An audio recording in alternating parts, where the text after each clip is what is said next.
Good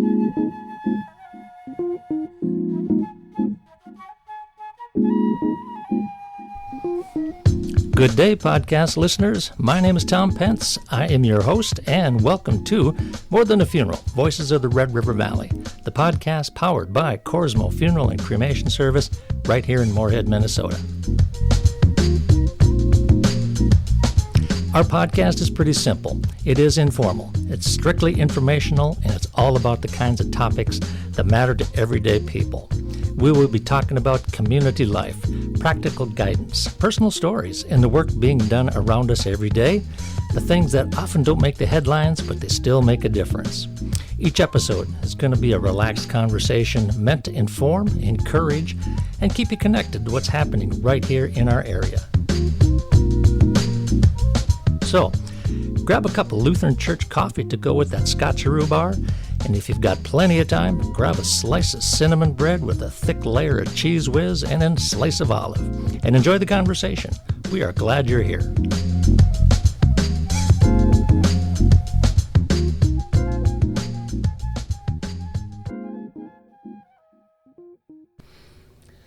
Good day, podcasters. You have tuned into another episode of More Than a Funeral, Voices of the Red River Valley, and I am Tom Pence, once again your host.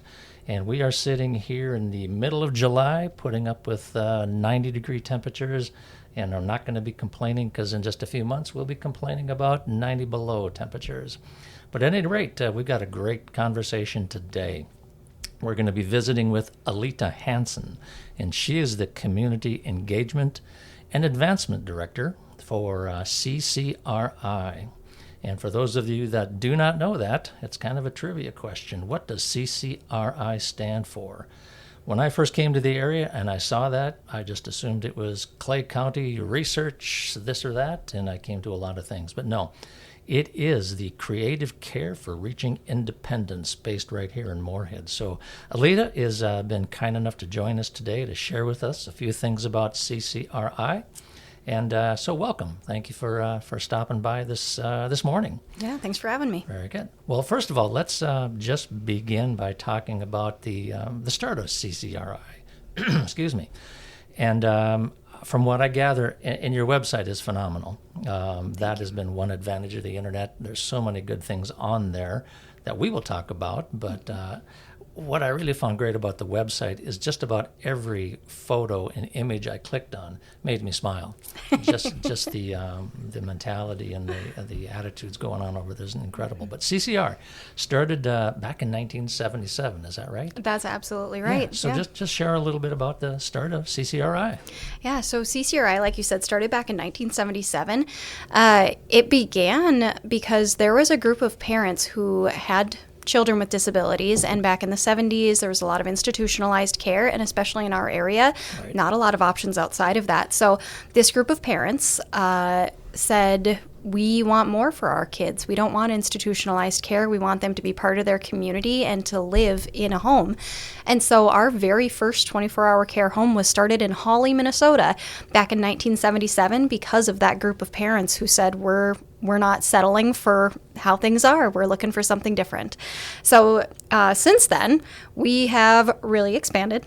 We serve Clay and Wilkin counties now in Minnesota, and we have a variety of programs. We started with that 24-hour care, and now we have half a dozen programs to really provide holistic care and continue to address the needs in our communities. And yeah, we've done that over the last 50 years. We now serve over 400 individuals across our programs, and we're actually one of the bigger employers in Moorhead, too. We have over 500 team members that further our mission every single day. I would imagine that first group home, is that the right term, group home? That's what it would have been called back then, yep. What's it called now? You know, it depends on where you're from, okay, honestly. So we just call it 24-hour care. We call it it's community residential setting is what Minnesota calls it, or a home and community-based service setting. But we just call them houses. So that's what they are. They're just people's homes. Absolutely. So that first one, you obviously weren't around then, but that was probably just the parents that were keeping an eye on their kids. Not necessarily that way, but helping them with do the dishes and make their beds and just live, essentially, doing what you're doing now, but very, very early on, safe to say. Yes, yes. And it was a big deal. It was different, especially for our area, this idea that we don't need to do institution. We don't, Right. When our kids are turning 18, we're not sending them somewhere else. We want them to stay in the community and continue to participate in the world around them. Right. It's something that we really take for granted now because everybody just kind of says, well, of course, obviously, we're not Right. going to send somebody to an institution. Right. But back then, it was something out of the ordinary. It was something that these parents had to advocate for. And in those early years, it was advocacy, it was education. And we've really carried that through as part of our mission, even now, 50 years later. Right on. As I was looking at the stats, I noticed you said, I think, you have a staff of over 500 people. Yeah. And you serve over 400 clients. And my first reaction was like, that's kind of top heavy. You got, but I'm used to like the business environment or teaching, which I know you know a lot about. Mm-hmm. You have like one teacher with 20 or 30 or more kids in one classroom, but with CCRI, it's much more hands-on, one-to-one or two-to-one or something like that too. So therefore, that explains the 500 employees.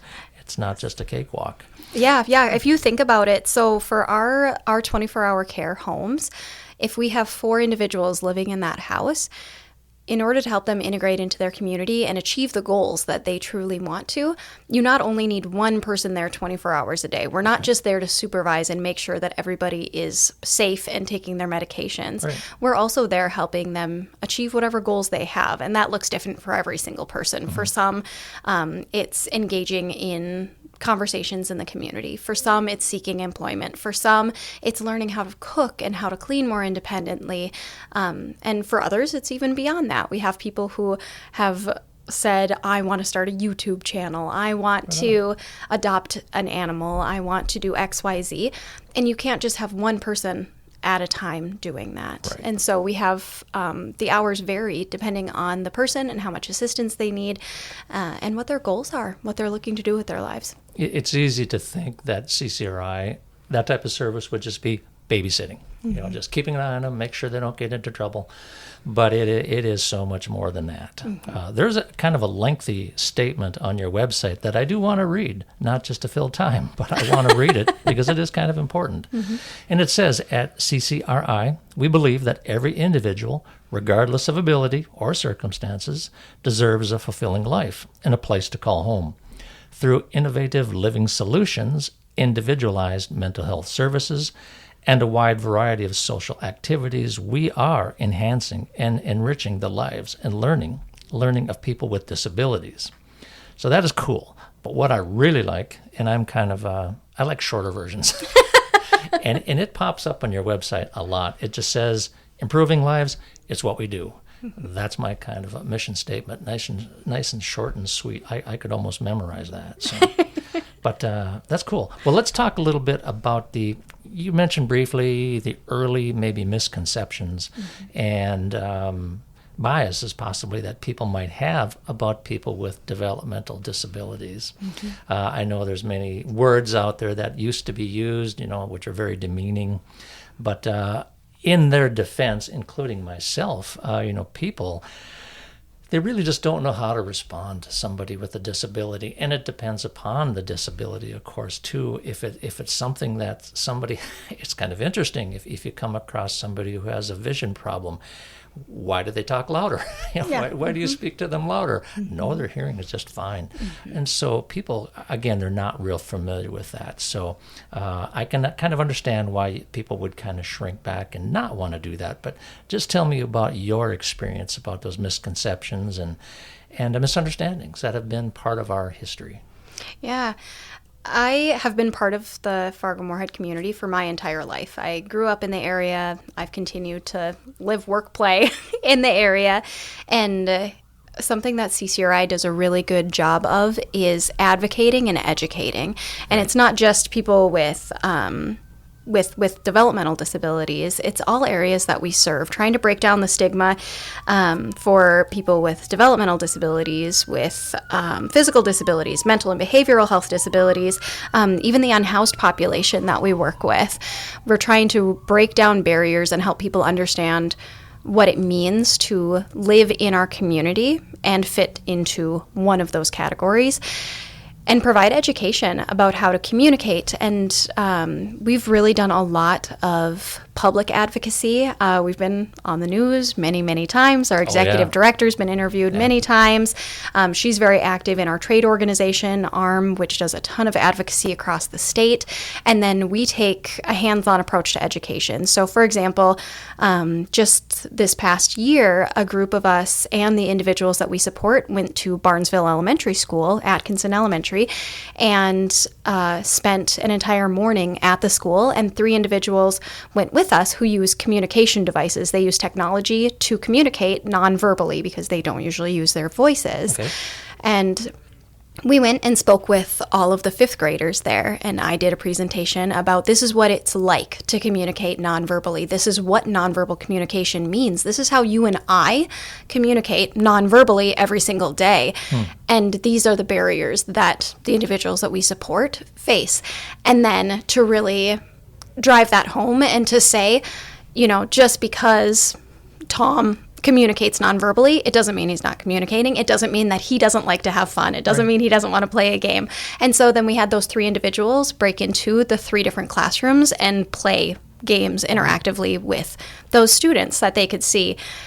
We're just all average people. Right. That's just it. We're all average people, regardless of the way that we communicate or what our disability says or what our diagnosis is. We all have interests and passions, and we care about things, and we all have goals. And so we work really, really hard to start, you know, from that level all the way up to going to the state capitol and trying to advocate there. We're trying to hit every single sector of our community, essentially, to try to educate and advocate. Because our whole goal is to have people integrated in the community and to feel like they belong. That's amazing and also very humbling. I can only imagine these 5th graders, you said? Yes, yep. It was just an eye-opening for them, I would imagine, when they realized these people aren't scary. And there again, I just fell into that trap. I just said developmental disabilities, but it's more than that. It could be nonverbal. It could be something, many different areas of the spectrum, so to speak. You talked about the technology in that last conversation about going to Barnesville. I find that very fascinating. Personally, we have... I have a family member that uses what's called a head mouse, and it's just a simple dot on the forehead that controls a monitor and can click and basically opens up a portal to the world instead of sitting at home watching HGTV all day. Or some other, westerns, they can communicate using a head mouse just by moving their head or their eyes, and can surf the internet. They can turn on the TV. They can make phone calls. They can turn on the lights. Yes. They can do all kinds of things. So that technology, 50 years ago, if you looked at the technology today, it would be just something right out of the Jetsons. Yes, you don't believe it. So to speak. So just tell me a little bit about, I guess some of the technology. I mean, wheelchairs can climb stairs now. Maybe not safely, but, I've seen some attempts at that. But just tell me a little bit about some of the technology that enables people to interact, like you say. Yeah, so the individuals that we brought with us to the elementary school, one of them uses an eye gaze device, which is similar to what you were talking about. It's a screen that essentially can track her eye movements, and so she has a bunch of pre-programmed common phrases or things that she likes to talk about, questions that are commonly asked of her, so that she has her answers. Let me interrupt. That eye gaze can also even control like a power wheelchair, can't it? Mobility and things. Yes. Yep. Right. Yep. Depending on who's using it and what their mobility looks like, and all of that. Sorry. No, that's totally fine. So you have that. There are apps that you can just put on an iPad even, so that somebody who is able to click and tap and use their hands, they have a great dexterity, then they can use different apps for that. For people who have limited mobility, there is a lot more technology available, and it's honestly just a matter of finding it and expanding on what you and I use. I mean, we just this past year finished building a home specifically designed for individuals without intellectual disabilities, but with physical disabilities. And it was highly publicized. We're having an open house next week so that our supporters can come and check out what it looks like now that it's built. Good timing. But yeah, no kidding. The entire goal of that house was, we have these two individuals who, one of them is currently in college, one just graduated with her master's degree. And so they don't need 24-hour care. They don't need or honestly want somebody in their space 24 hours a day, but both of them utilize wheelchairs or scooters to get around. Both of them need assistance with personal cares, with getting ready for the day, hygiene, that sort of stuff. And in a traditional house, your house, my house, things aren't designed that way. That's for sure. 99.9% of homes are built with the assumption that you're somewhere between 5 feet and 6.5 feet tall, and that you can reach everything around you. You can turn tight corners. You don't need wide stairs. You don't need wide hallways. You don't need an accessible shower or bath or whatever. And so it's really hard to find appropriate housing in our area for somebody who cognitively knows what they want, knows what they can do, knows their limits, and can make their own decisions. And so this home was designed with them in mind. It was these two individuals giving input about, for me to live more independently, these are the things. I have to be able to reach the light switches. I have to be able to open the dishwasher. I have to be able to reach my own sink in the bathroom. And so we took all of that into consideration and built this home. And now Hannah and Aaron moved in, and they have voice-controlled blinds in their windows. They have an Alexa that can open and close doors. Their dishwasher is designed so that they can reach it from their wheelchairs and load it and unload it themselves. Right. All of the knobs on their stove are front-facing instead of on top, so that they can do it, again, from their wheelchairs. It's all designed so that they need minimal staff support, when in the past, the traditional model of care would be that they each need a caregiver with them 24 hours a day. So it's not just, wow, look at this really cool, flashy technology. It's giving them autonomy. It's giving them independence. It's giving them privacy in a traditionally they would have none.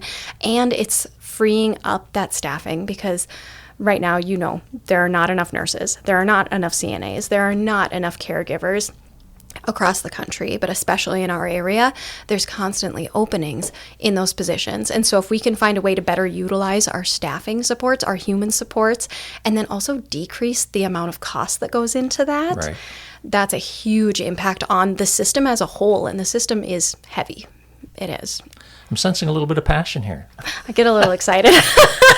Sorry. No, that's cool. That's one of the things I enjoy about these podcasts is exactly what you're talking about. When that home is here in Moorhead, you say? Yes. Okay. I look for it. It'll probably be publicized, or you said an open house coming up too. So they'll have to tidy up, so as people speaking for myself, as people come to visit. So that is cool. Hannah and Aaron have been very, very gracious about allowing people in to look at things. I bet they have. They have to be. It's almost like putting your house on the market. You got to keep it clean in case she comes by with a perspective. But speaking of perspective, I mean, families, you mentioned initially when the first group home was 50 years ago, coming up on 50 years ago now.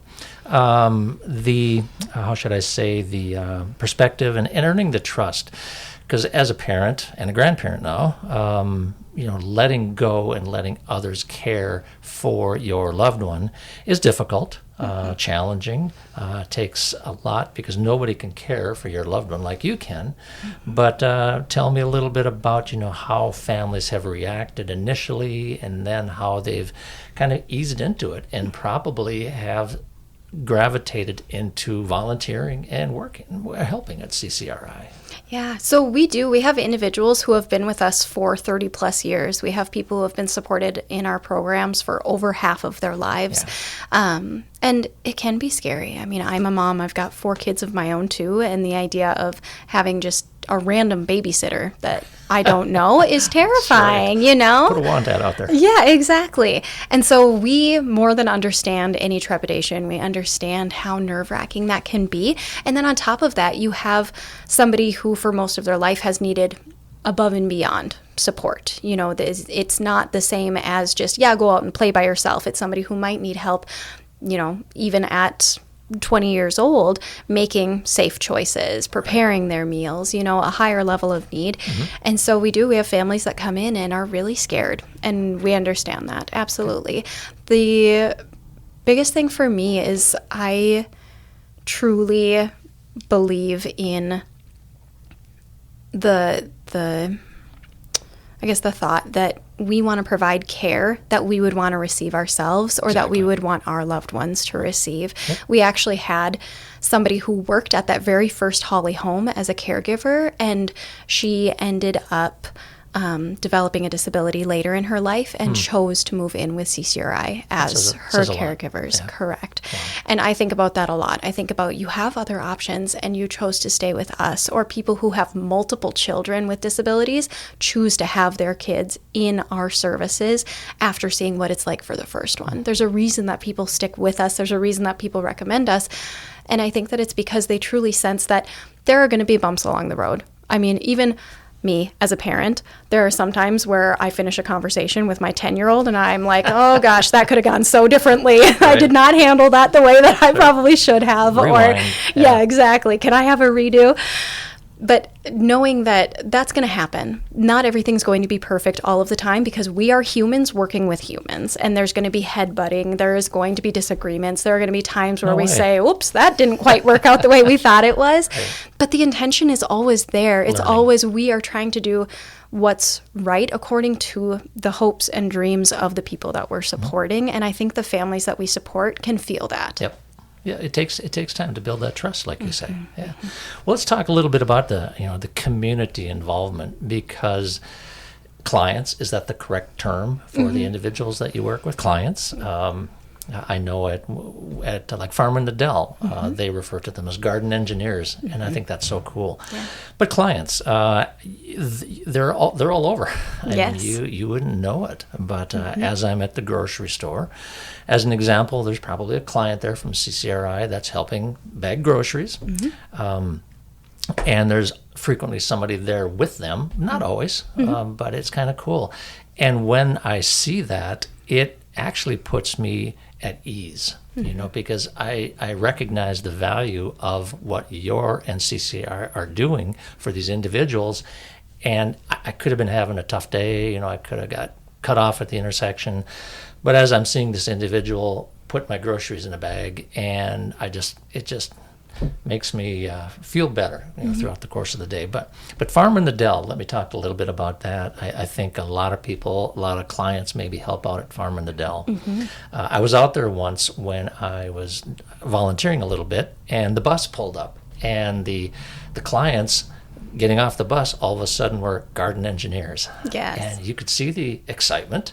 It wasn't like, the clowns getting off the bus, but they were excited to be there. And as I'm talking to Matt at Farm in the Dell as an example, they have the very same philosophy that I'm hearing from CCRI as far as dignity and giving them value.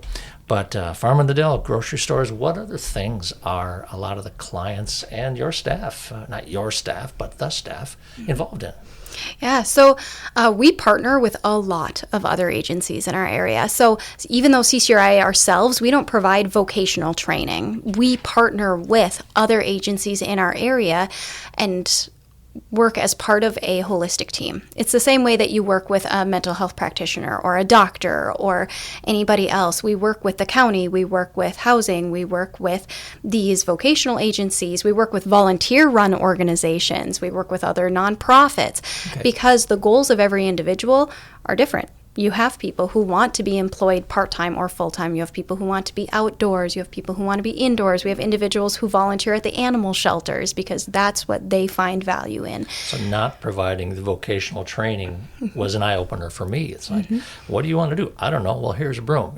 Let's teach you how to vacuum. Let's teach. No, it's something they already want to do. Correct. Gotcha. Yep. So it's completely based on what people want to do and how that can be supported. Because the other thing is we have to try to educate too. The lives and learning of people with disabilities. If somebody says, no, I don't want a job, but also I want to go on vacation, that's not the way it works in the real world. It doesn't just happen. Right. So then the idea is, okay, if you want to travel, if you want to own a pet even, you need to have a steady income stream. So how are we going to do that? And their CCRI staff can work with them on what kind of jobs are you interested in? What do you see yourself doing that you're not going to want to quit after a week or 2 weeks? And who should we work with? Do we need to work with Blue Sky, or do we need to work with, VTC? Who do we need to work with to help bridge that gap? And then what can I do as your caregiver, as your staff person, to build those skills before you ever hit the workforce. Right. And then when you do, and you come home and you're frustrated about something, or you're confused about something, or you need to process through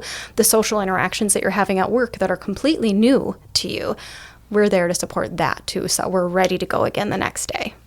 I'll bet you mentioned Red River Zoo. Do you have some volunteers or people? We have individuals that go and visit the zoo quite often, and they've been very welcoming of us. Yep. I'll just use that as an example, but that must be a tremendous learning, quote unquote, experience for the people that work there, on a day-to-day basis. Same with Farm and Adele. It's not just for those. I don't quite know what I'm trying to say, but it's a give and take. Yes. Yeah, we are really lucky to live in the community that we do. It has been 9 times out of 10, even if there's something happening, if there is somebody who's struggling to manage their emotions, having a tough time outside the doctor's office, having a tough time in Target or Walmart because they don't have enough money for something, or because they thought they were going to get something that they're not. And we're there trying to process through that to decide, what are we going to do next? Yeah. What else can we do? 9 times out of 10, community members accept what's happening, say, hey, is there some way I can help? And if we say, oh, yes, could you call this person, or could you grab this for me, or, whatever, they're going to do it. Or if we say, actually, we just need a quiet place to be right now, then they'll say, all right, sounds good. Have a good day. We have a very supportive community, and anytime that local businesses can help make things better for the individuals that we support, they really do. Alrighty. Well, let's kind of change gears here a little bit and talk about some of the programs and the services. And all of these are also listed on the website. But your largest program is it called Supported Living Services? Yes. So Supported Living Services, or SLS, that's that 24-hour program. That's kind of where everything began. And the name has changed over the last 50 years, depending on what the state decides things are called at any given time. But right now, we're called Supported Living Services, and that's our 24-hour program. So that's individuals who live in an apartment, a twin home, a townhome, a standalone house, and then we provide staffing to care for them 24 hours a day. We're managing the health and safety, medications, appointments, oftentimes helping managing their money. Everything that goes along with just living your life, we're helping manage that, scheduling appointments. We have an on-site nurse who helps be a liaison between the hospitals and the pharmacy and any nursing care that they need. That's our 24-hour services. So that's where the bulk of our hours are and the bulk of our staff are. We serve about 105 individuals in that program right now. And that was kind of the foundation of what CCRI started from. Yes, and that's what a lot of people know us as, because that has been the longest term program that we've had. Makes sense.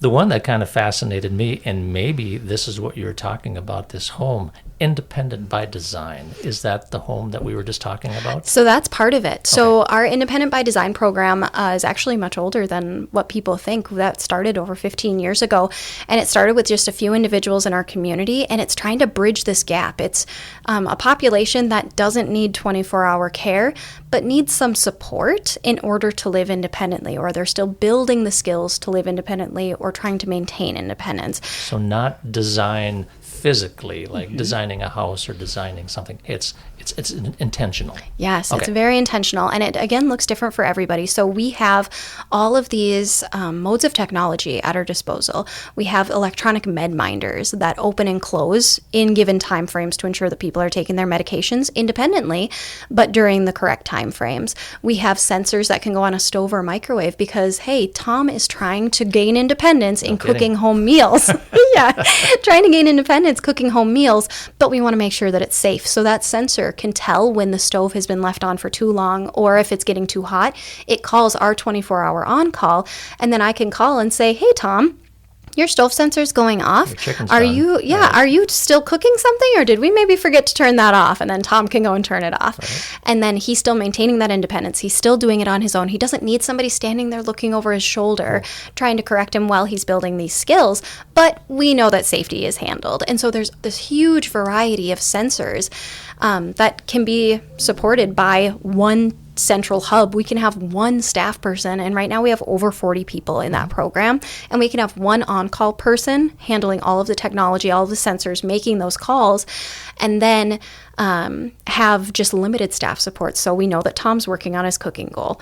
Tom, we know, is going to, I'm just going to keep on using you because you're right here. Very appropriate. Yeah. Tom's trying to learn how to manage his budget, manage his groceries. He's trying to make healthier meals. And so he doesn't need somebody standing there all the time. He doesn't need somebody there for breakfast, lunch, and dinner, but he maybe needs some help planning his grocery list. Right. He maybe needs some help figuring out how much money is still left in his account so that he knows what he can buy for groceries. So we might go over to Tom's house for 2 hours on Mondays and make that plan, help him with his grocery shopping, and that way he now can work independently on his goal for the rest of the week. And you could throw out my milk that expired 2 weeks ago. Probably, yes. That would be me. Check the dates. These are all somewhat kind of related, but the next one, is it options for independent living? Yes. One of the things that popped out at me as I was looking at that was respite care, which is part of that. But tell me a little bit about options for independent living, if you don't mind. Yeah, so Options is another program where it's heavily, heavily based on the needs of the person and their family. And so that respite care could be for one of our 10-year-olds who just needs somebody to be with him after school until his parents get home. It could be parents with kids with disabilities are on 24/7. Very often it's their entire lives are focused around their kids, and not even in the same way that yours and mine are, but even more so. And so we can provide that level of respite that says mom and dad just need to go grocery shopping without Tom. They need a timeout. Yes, they need to do something else. Great, let us come in. And we now know. We know Tom. We know his routines. We know his house. Right. We're going to take him to the park because we know that's his happy place. We're going to take him out to a movie because we know that that's what he wants to do. Right. We can do whatever is needed in that time so that parents can, without worry, have the time that they need to take care of their other kids, their jobs, and everything else that goes on in everyday life. Makes sense. And then we have people who aren't kids in that program as well, because it's more similar to that independent by design. It's people who really don't need a caregiver all the time, but do they need help accessing social situations and being a liaison in the community? Yes. Do they sometimes need reminders on how to keep your apartment clean so that you don't get in trouble with your landlord? Yes, they do.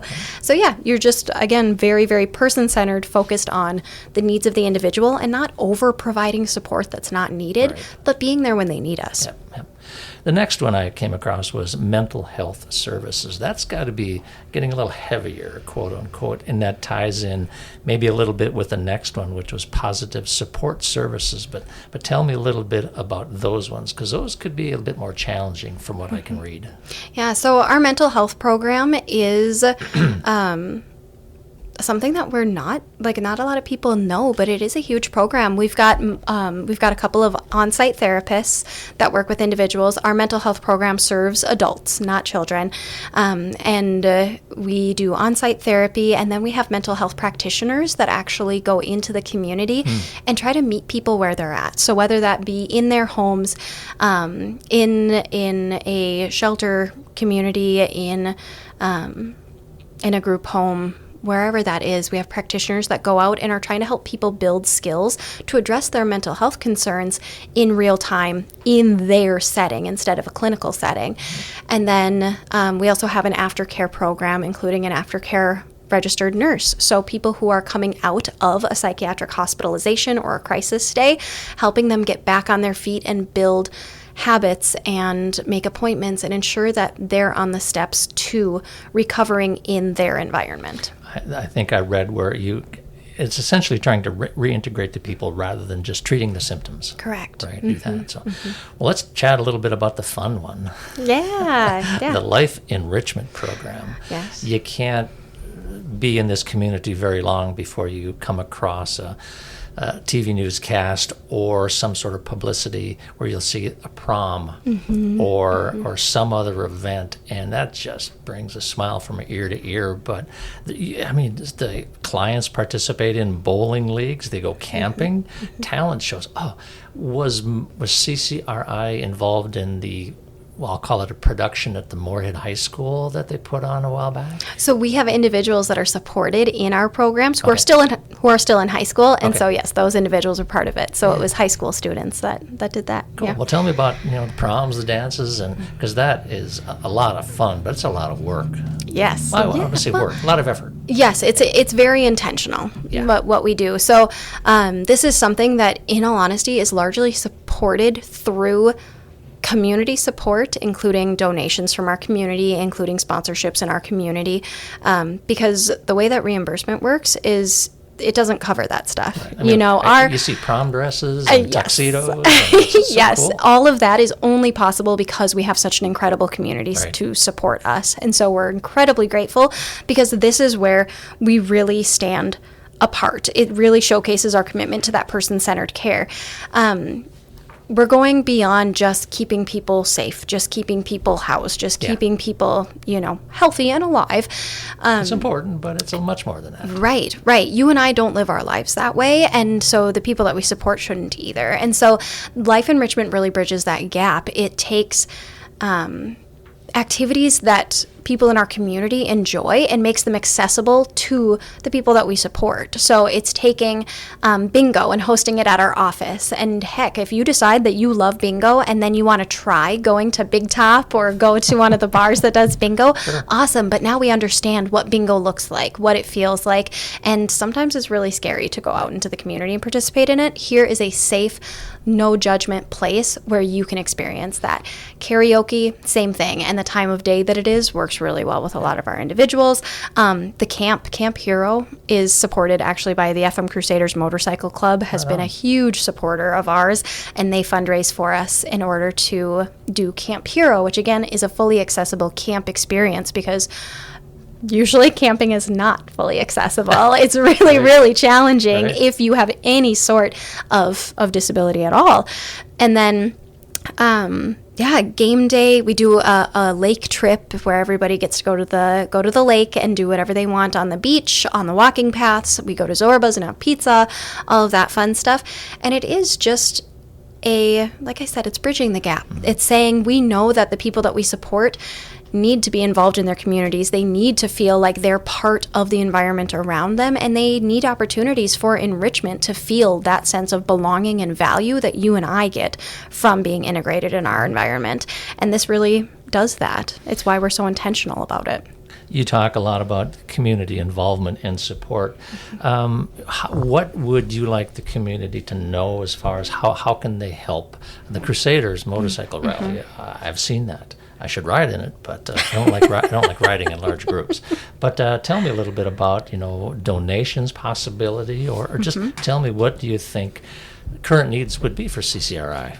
So it depends on what people are looking to give. So sometimes, we have this incredible donor. She's amazing. She's been a longtime supporter. Actually, at one point, one of her siblings was supported by CCRI, and he's long since passed. But she just calls me every month and says, hey, what do the families in your housing and mental health programs need?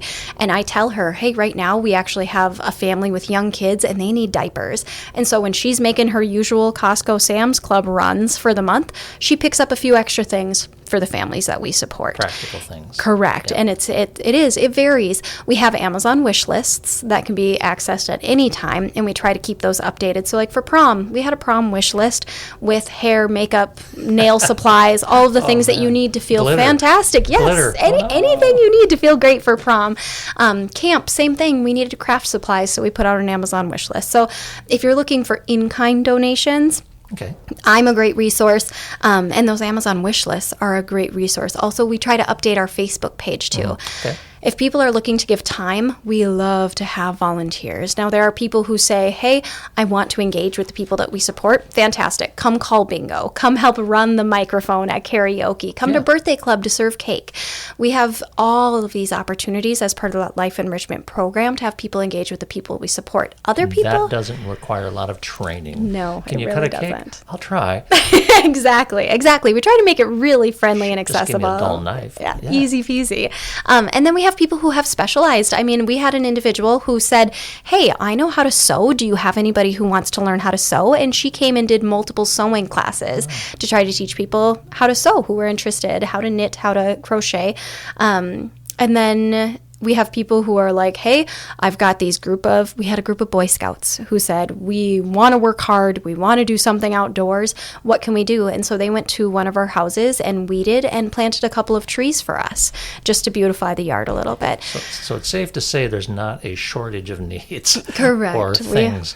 And the best way would be to contact you. Because that's kind of your gig there at CCRI. Yeah, and if you click on our website, we actually have a really easy process where if you click on the volunteer link, you can send your information in right away, and then we'll send you an email saying, what exactly are you looking for? Screening process. We would love to have you. What do you want to do? Alrighty. Well, you personally, not to get too personal, but you've been with CCRI for a while, and you went back to teaching for a little while. I think you said kind of during the COVID, what was going on there, but tell me, I guess, what drew you back to CCRI back in whatever it was. Tell me a little bit about that journey. Yeah, so without getting too in the weeds, so I started at CCRI back in 2012 as a caregiver. I was a DSP, or direct support professional. Yeah. I was working in our 24-hour program, and I thought that I wanted to be a nurse, and I was going to school for nursing. And then I started working at CCRI when I was in college, and I said, oh my gosh, this is where I want to be. This is what I want to do. And so I switched tracks. I changed my major. I ended up graduating with a degree that fit better with disability services, and I became a residential coordinator, so supervising DSPs and supervising the homes that we support. Okay. And then eventually was an assistant director in our 24-hour programs, which is somebody who then supervises the case managers or the residential coordinators of the program. And then post-COVID, really wanted to focus on spending more time with my family, because being in healthcare during COVID was a lot. Stressful. Yeah, and I had kind of drifted from what I wanted to do with my family. So I went back to school, got my master's degree. We had our fourth child. I spent some time at home during the summers, and then I never really stopped supporting CCRI. Right. I picked up shifts as a caregiver even after I started teaching full-time. I still volunteered at things. I still kept in contact with the individuals that I had worked with since 2012 and stayed, really active, trying to stay engaged with the people that I'd worked with for so long. And after 4 years, a position came open in a different department, and immediately I thought, I need to get back, because in all of my experiences, I've had other jobs outside of CCRI, part-time and full-time, and nowhere did I feel such intense dedication to the mission. I didn't see the same. Right. This isn't a job. It's a vocation, and it's something that I care deeply about, and more importantly, the people around me care about. Our executive director, our board of directors, the entire leadership team at CCRI has such a deep belief in what we're doing, and you can see that in the decisions that are made and in the interactions with the people that we support and the caregivers that we employ. And I knew I needed to get back to that. I needed to be part of something that I felt really, really good about deep in my heart. And so this position came open, and I applied for it, and I talked to the executive director, and ended up rejoining CCRI as part of this community engagement and advancement team. So working with volunteers and marketing and recruitment and fundraising and being able to be out in the public and talk about honestly what means a lot to me, which is CCRI and the people that we support. So I came back because of how invested the rest of the team is in the mission and the vision and truly believing in what we're doing. Well, speaking about that, about believing in what you're doing, in the number of years you've been with CCRI, you've seen a lot of people come through. You've been in certain situations, but obviously we're not going to mention any names now, but we're kind of winding down here. But is there like one client that made a kind of an impact that you can kind of recall to give you encouragement, because it's stressful? Is there something that you can recall that, and you've already kind of addressed it, that makes you say, yes, this is why I'm doing what we're doing? Yeah, for me, it's several people. I mean, I've worked with dozens of individuals over the past, 10, 15 years. And I'll have to say a couple because there's so many.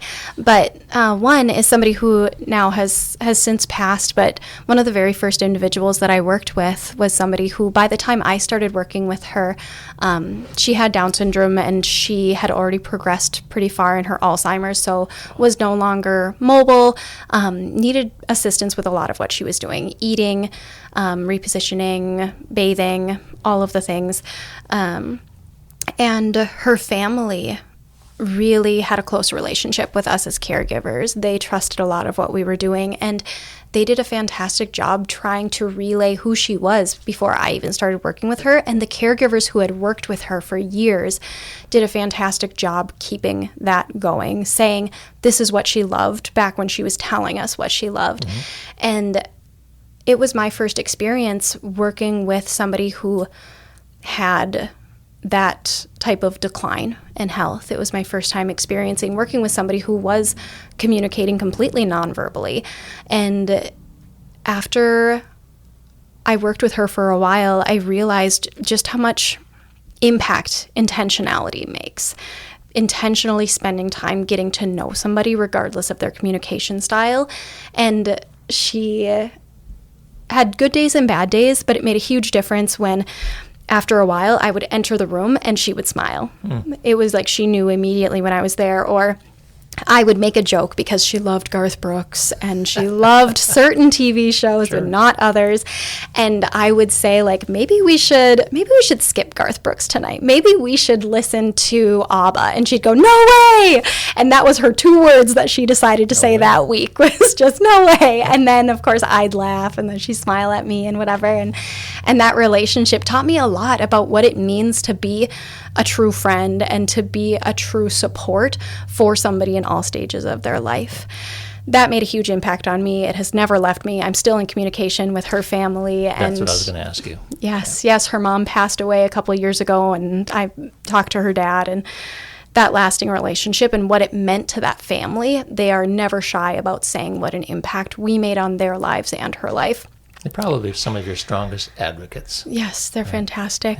Yeah. And then another individual that I supported is somebody who is part of our behavioral health services, and she just sometimes has a hard time managing her emotions. And that can come out in a lot of ways. And sometimes it's aggression. Sometimes we've got some physical aggression. And again, she's somebody that I've worked with for many, many years.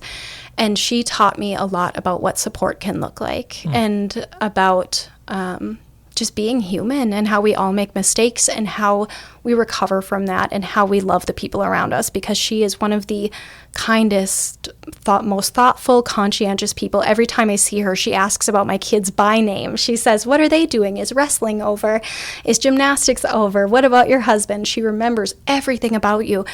And then when we have one of those really tough incidents where she gets very upset and can be aggressive and it's a really tough situation, it's something that's hard to just put behind you.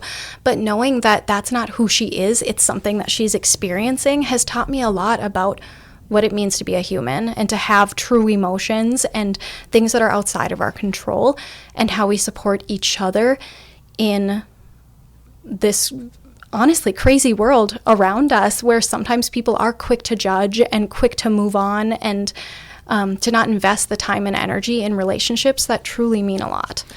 Then turning the tables or fast forwarding a little bit, how about some individuals that you have seen excel or really prosper? That's maybe not a good word. Mm-hmm.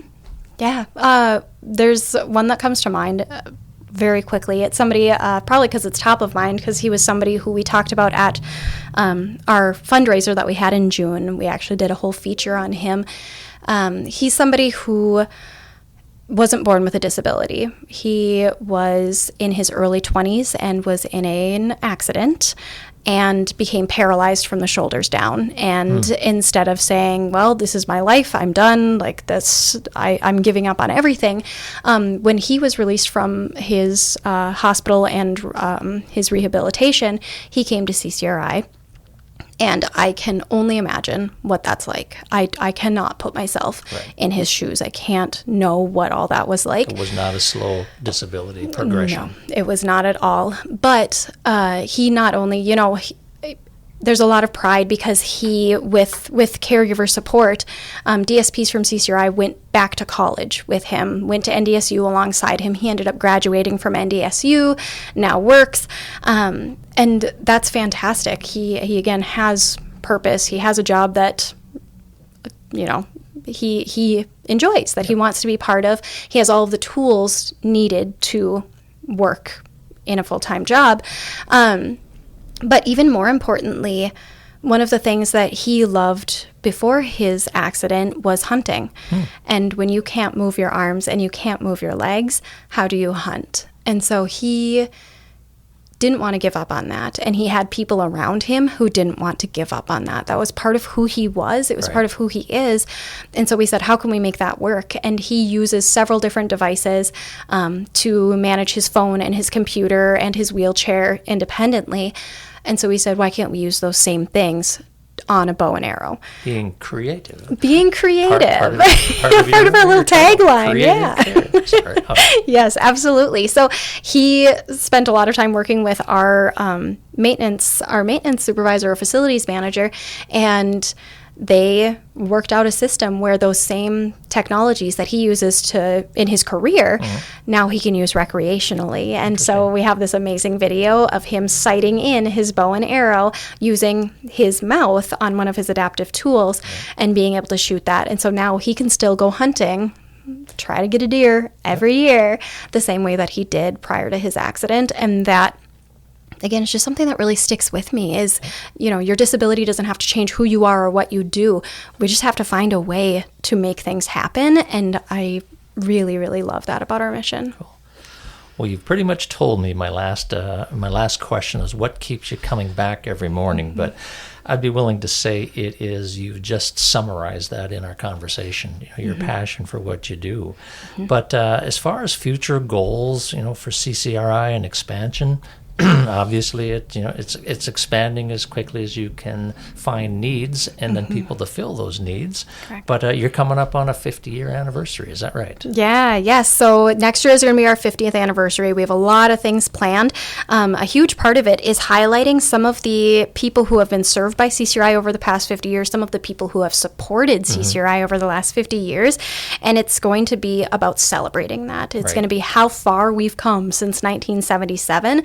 And what things can look like moving forward. It's that technology piece, it's the staffing piece, it's the creativity and problem solving that comes along with everything we've addressed over the last 50 years and what that can look like going forward. It's going to be, like I said, just this huge celebration of what things are happening and where things can go. Cool. Well, lastly, for somebody, it's difficult to imagine people have not heard about CCRI or somewhat familiar with it. But for those that don't really know about it, what is something that you would like people to take away from this conversation, other than, I'll give the phone numbers and I'll give your name again, but I guess lastly, what's one last thing you'd like people to really know? I think we kind of covered it very early in this podcast. People know us for our 24-hour services. They know us for our work with intellectual and developmental disabilities, but people have to understand the depth and breadth of our services.